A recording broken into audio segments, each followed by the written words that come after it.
Ken Duckworth, and I'm the Chief Medical Officer of NAMI National. So what inspired you to write this book? So there's a couple threads here, but one is this is a book that I could have used. My dad was very loving and very charismatic and very ill and would periodically get very sick, psychotic, and hospitalized. And my family was subsumed in isolation and shame. And again, this is the 60s, 70s, 80s, and 90s, but that was when I happened to be growing up. And so I could have benefited from a book like this to see real people and how they problem solved. Real people and how they figured out how to communicate, what things they put together to make for a successful life. So to me, I wanted that. But also, as the doctor for the National Alliance on Mental Illness, I asked myself the question, why doesn't the largest mental health group in the world really have its own book? And so I really wanted to do this. And Michael, every time I'd go to my bookstore in Boston, I think nobody's written a book with real people. And then 5 years would go by and I'd forget all about the idea. And then I'd come back and I think nobody's written the book that could have helped me. And so sooner or later, this has got to happen. So to make a long story short, COVID changed mental health from a you problem to a we problem. And I pitched the CEO of NAMI, who was brand new, Dan Gillison. I said, Dan, I want to write NAMI's first book. I'll give NAMI the copyright. NAMI can keep all the royalties. I'm going to interview a lot of real people. I have a vision for what this could be. And he said, great, go. And so if any of you out there are ever running organizations, if somebody comes to you with an idea, the best thing you can say to the person is just go. And so, we got a fantastic publisher, Molly Stern, edited Michelle Obama's Becoming, The Martian, and Gone Girl. And then she started her own company. You Are Not Alone was her first title. So it was a great experience, Michael, but really, I just wanted a practical book. And so I asked people throughout the NAMI community, fairly randomly. I give a talk in NAMI, Wisconsin. I'd say, anybody want to be in the book? Send me your email. I can chat with you about it, but you have to use your name. Yeah. You know how all those books written by doctors, psychiatrists in particular, my patients are my greatest teacher. Anyone resembling any real people is purely fictitious. Any resemblance is purely coincidental. And I'm like, I like privacy. I think privacy is a good thing. However, I don't think it's the only way to approach this, because another way to do it is say, I went through this. My name's, Tom, and I'm here to help you because I'm a real person and I lived with schizophrenia, bipolar disorder, opiate addiction, suicidality, whatever it is. So that was the dream, Michael. And then COVID happened, and all of a sudden, I think there became a market for this idea that I'd been, bouncing around for years. And with the book, you do talk a lot about your own personal struggles with your father and all that. Was writing this book, therapeutic to you? That's a good question. It was an excavation, Michael, which I found pretty upsetting because I would spend rainy weekends thinking about everything I could remember from my childhood. So I called my old therapist and I said, can I come back and see you? Because I found it, activating or upsetting. Then I got even closer to my cousin who remembered the best parts of my dad. And I would call him 2 or 3 times a week and say, tell me a nice story about my dad. And my dad was a really good guy. And my cousin named Jim Duckworth, Jimmy Duck, he'd say, oh, do you remember the time he took us to Baskin Robbins? I don't remember this. But imagine a time when you couldn't imagine there were 31 flavors. Again, this is a long time ago. But my cousin's positive memories of my dad helped me because I was thinking about some of the harder things. So I wrote dozens and dozens of pages. It was kind of upsetting. I'm not going to deny it. And it's a love gift dedicated to him because I never would have become a psychiatrist without this particular love for him. And I'm not a gifted science kid. I never won the science fair in 5th grade, Michael. My volcanoes never did anything. I only went to the medical schools that didn't require calculus. And it turns out no one's come into my office and demanded a differential equation. It's never happened.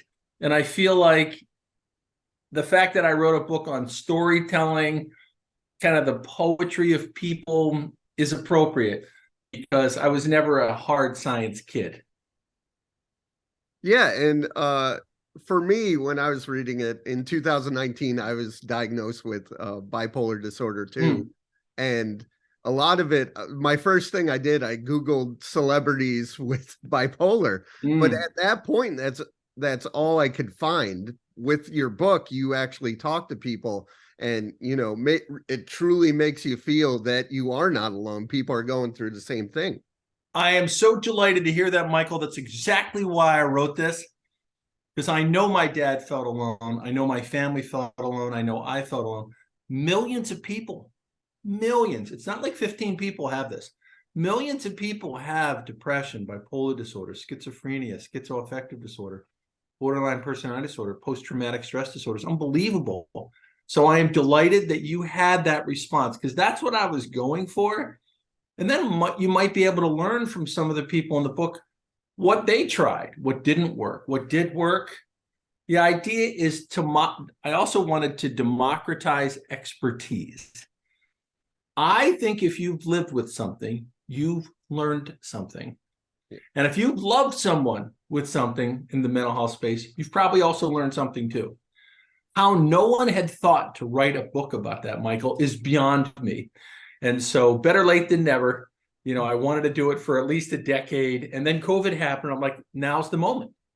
Now people want to talk about mental health in a way that they didn't. And Michael, how are you doing? May I ask that? Yeah, I'm doing better now that I'm doing something I truly love in helping people. I feel like I'm my true self. It's odd because I told people publicly a year and a half ago, so I feel like a brand new person, if you will, Yes. because all that's gone, that nervousness and all that. So many people in my interviews told me, Michael, that living their truth, whatever it is, just takes a burden off their shoulders. Yeah. And they can be themselves in public, in church, with their friends. And many people said it gives meaning to their lives. And this is exactly how I feel about my little journey into psychiatry. This was a career that I would not have chosen, but I feel so grateful for. And I'm delighted, Michael, that you have had the same experience. Yeah. And with your book, not only that I could relate to it, I talked to my wife what she goes through, and that's some similar in the book, dealing with family members. And then you put the history. And how did you decide on this format for the book? Well, I went to a course called How to Write a Book for Doctors at the Harvard Medical School. Put it on. I happen to live in Boston. I'm an assistant professor of psychiatry at Harvard, so I'm like a two-celled organism at Harvard. I don't want you to get the wrong idea, but I know and get along with all the people who've written 400 papers who are full professors. I was always interested in like clinical teaching and helping people. So I went to this class in 2018, 2019, and I think I was 2017 on how to write a book. And I only wanted to write this book. And I felt like I was the slowest learner in the class, felt like other people were writing books. And the third year, a man came up to me. I think he represented one of the local academic press. And he said, "You've been here 3 years in a row."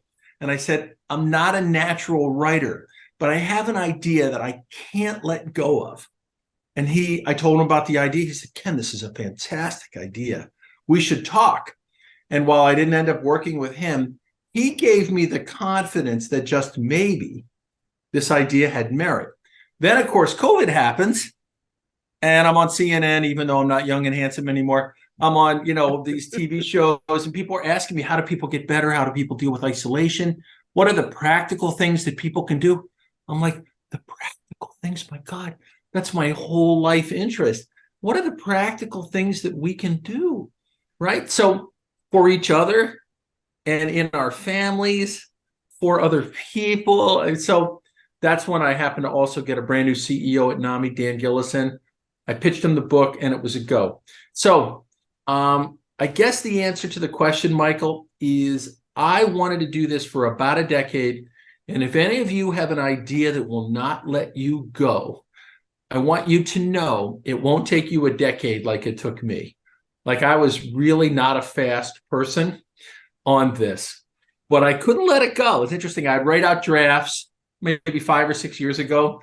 I'd look at it and I'd say, oh, this is terrible. And then I'd throw them out. And then a year or two later, I'd come back to it. I'd go to the bookstore, still no book with real people.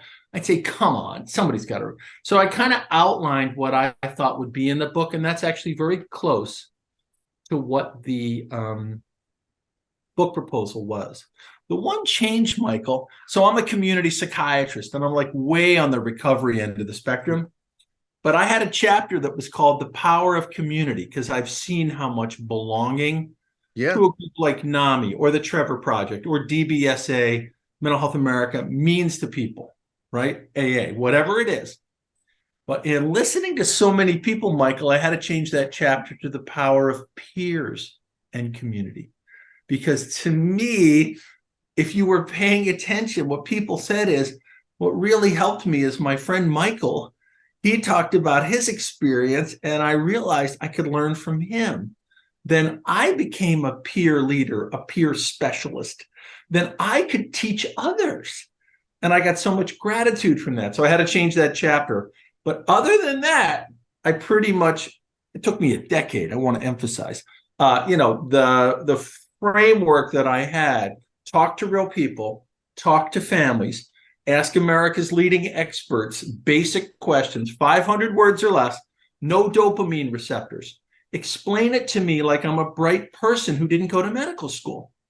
This is the book I always felt it would have saved my family if I had found families that could communicate better than mine, could anticipate patterns of illness. I think my dad would have read this book when no one was looking. Like, I believe that, because he was a smart guy, but just so much shame at that moment in time. And of course, people like you, Michael, and the 100 plus people in my book were transcending that. Yeah. And I see, more people are talking about it, but how challenging it was, your dad in the 60s to, go through this. Yeah, it was really tough, but it's interesting. At that moment in time, a company stood by a man, right? And again, I'm using the man example, because that was the model of the salesman in the 60s, right? It was a male-dominated field. And my dad worked for Chef Boyardee. And when he lost his job in Philadelphia, they said, Duckworth, you've screwed up. I think after a manic psychotic episode when I was 8. We're in a U-Haul driving in Michigan. I think they said, Duckworth, we need a man in Detroit, take it or leave it. And he said, I'll take it. But not every company would do that now. So I want to emphasize the 60s and the 70s were harder in some ways. But on one salary, when my dad was, disabled, my mom was a secretary. We could afford a cute little house. I went to the same school district. We never became homeless. My dad would be hospitalized for months at a time. I have a best friend from that high school. He and I, are in touch every single day, really. We call each other, we love each other's kids. Like, I had what were called the social determinants of mental health were all in my favor. The University of Michigan was basically free down the street. Like, a lot of things were to my advantage. And I think openness and being able to talk about it is critical, but we have lost something. People who get psychotic on the job may not be offered a job in the same company. One of the parents gets hospitalized for 6 months, people lose their housing. So, and I was also a white kid, and I had no idea what an advantage that was.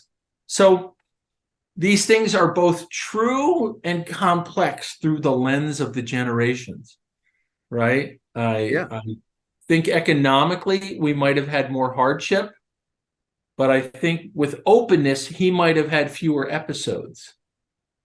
That if we could talk about it, get ahead of it, like we could have made sense of it. So I guess it's a complicated answer, Michael, but things are changing in multiple dimensions at once in our society.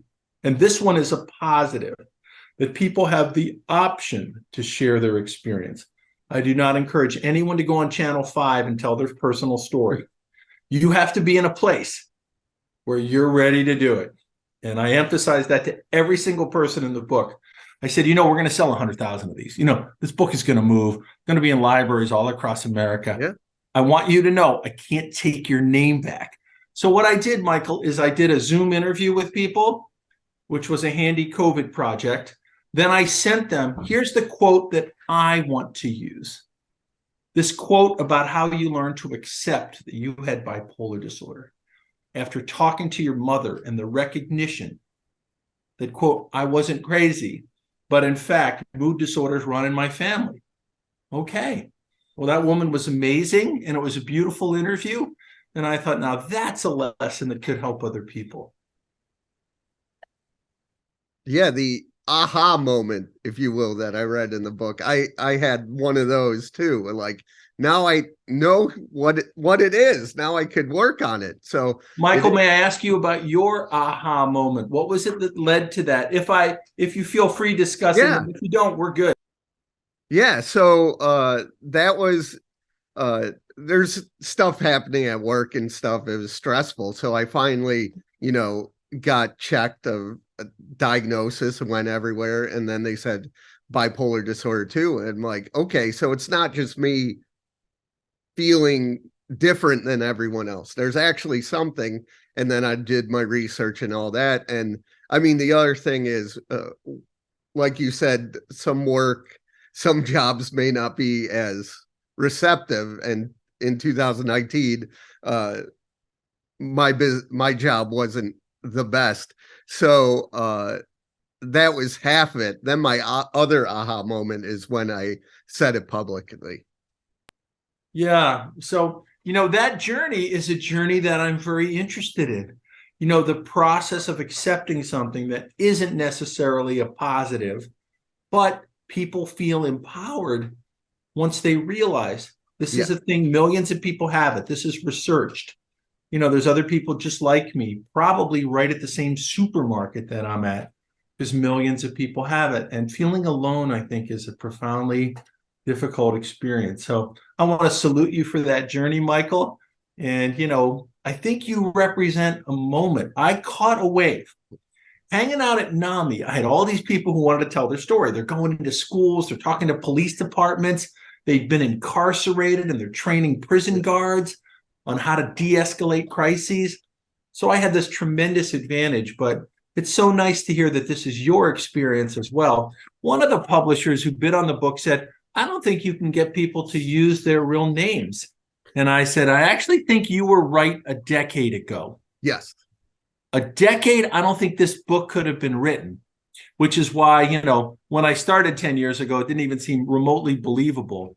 But then something happened, and whether it's celebrities or athletes, people like you, this is happening all across the country. People don't want to have that same level of shame that is attendant with these ordinary conditions. And that makes sense, because what I'm doing now, talking to people and, having more authentic conversations, definitely couldn't do this 10 years ago.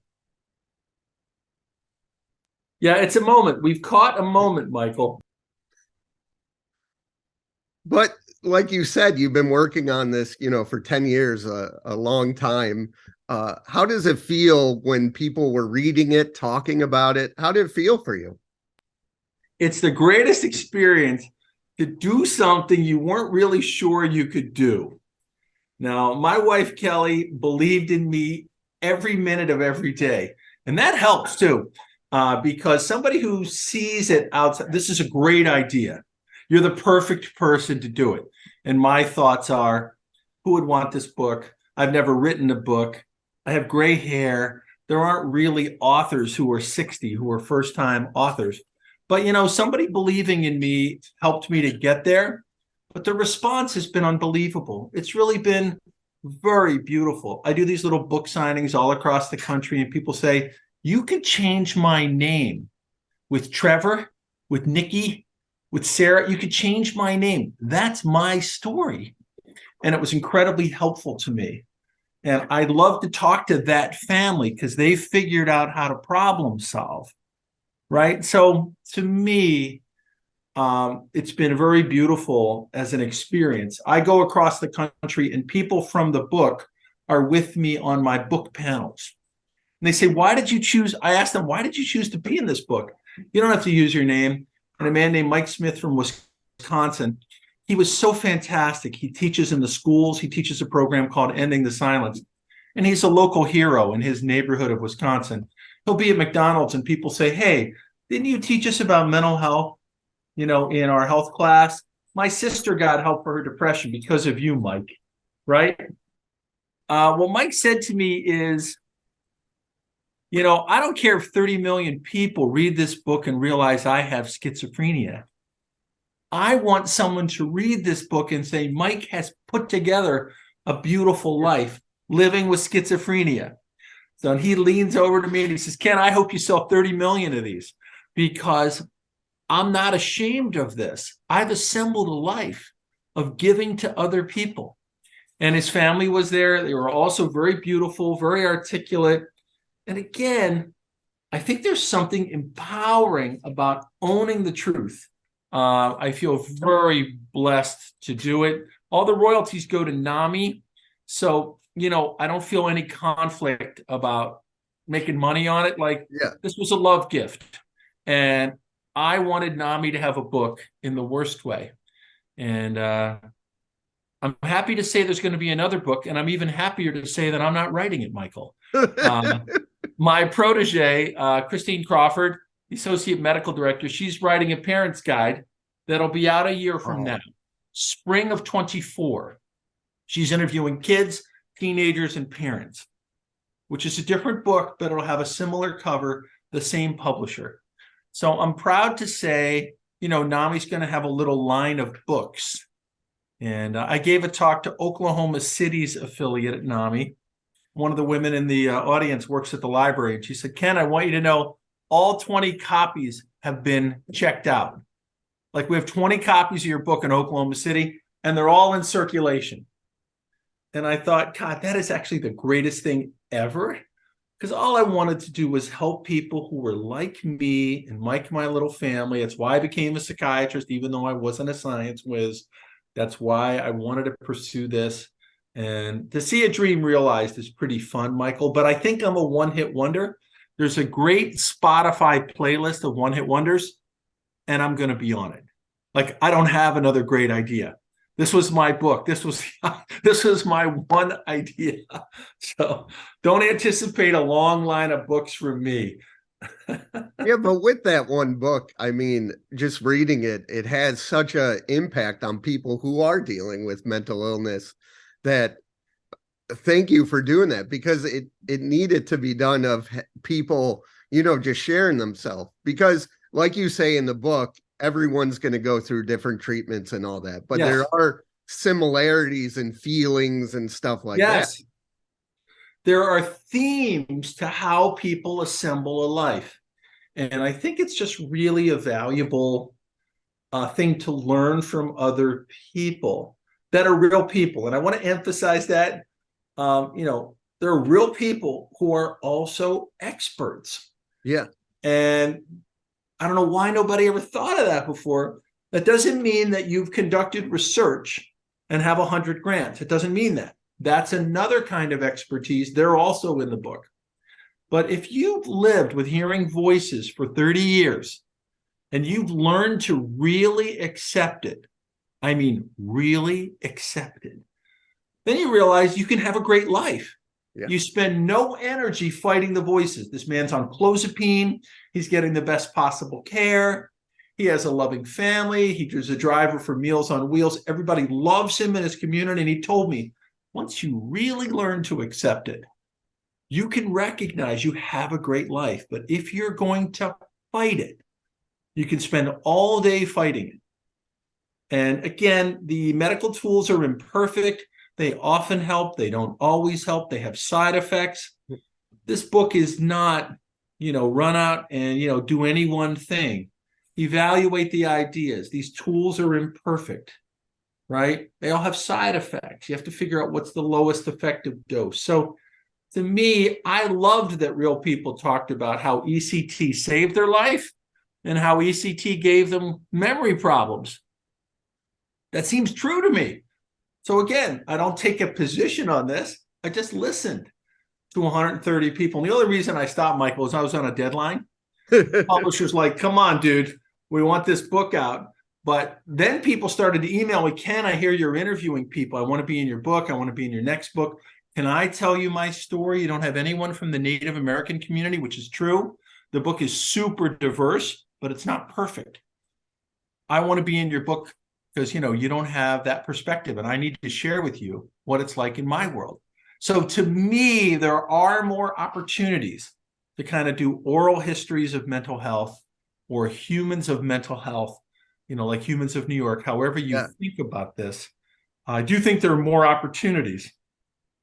But this was a good first effort, and it was a great privilege to do it, a great privilege. Well, thanks for taking the time to talk to me. And, what you're doing is huge. And then you're talking to me, who I'm doing in my dining room. So thank you. Michael, I'm in my kitchen. We're each doing our own thing in the service of the same mission. It's a great honor to meet you. Thank you for finding me. The National Alliance of Mental Illness is everywhere across the country.